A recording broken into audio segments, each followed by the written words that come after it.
আপনি কি জানেন দোজখ আর জাহান্নামের মধ্যে কি পার্থক্য রয়েছে? দোজখের 7টি দরজা রয়েছে।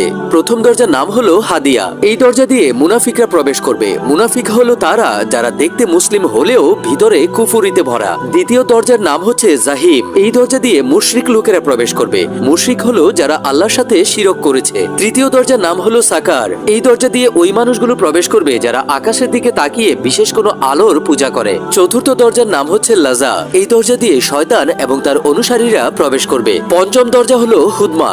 এই দরজা দিয়ে ইহুদিরা প্রবেশ করবে। ষষ্ঠ দরজার নাম হলো সাইর। এই দরজা দিয়ে ঈসা আলাইহিস সালামকে যারা আল্লাহর পুত্র বলে মানে তারা প্রবেশ করবে। সবশেষে সপ্তম দরজার নাম হলো জাহান্নাম, যে দরজা দিয়ে আমাদের আখিরি নবী হযরত মুহাম্মদ সাল্লাল্লাহু আলাইহি ওয়াসাল্লামের গুনাহগার উম্মতেরা প্রবেশ করবে।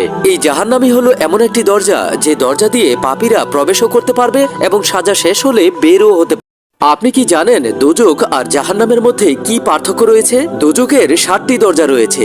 প্রথম দরজার নাম হলো হাদিয়া। এই দরজা দিয়ে মুনাফিকরা প্রবেশ করবে। মুনাফিক হলো তারা যারা দেখতে মুসলিম হলেও ভিতরে কুফরিতে ভরা। দ্বিতীয় দরজার নাম হচ্ছে জাহিম। এই দরজা দিয়ে মুশরিক লোকেরা প্রবেশ করবে। মুশরিক হলো যারা আল্লাহর সাথে শিরক করেছে। তৃতীয় দরজার নাম হলো সাকার। এই দরজা দিয়ে ওই মানুষগুলো প্রবেশ করবে যারা আকাশের দিকে তাকিয়ে বিশেষ কোনো আলোর পূজা করে। চতুর্থ দরজার নাম হচ্ছে লাজা। এই দরজা দিয়ে শয়তান এবং তার অনুসারীরা প্রবেশ করবে। পঞ্চম দরজা হলো হুদমা।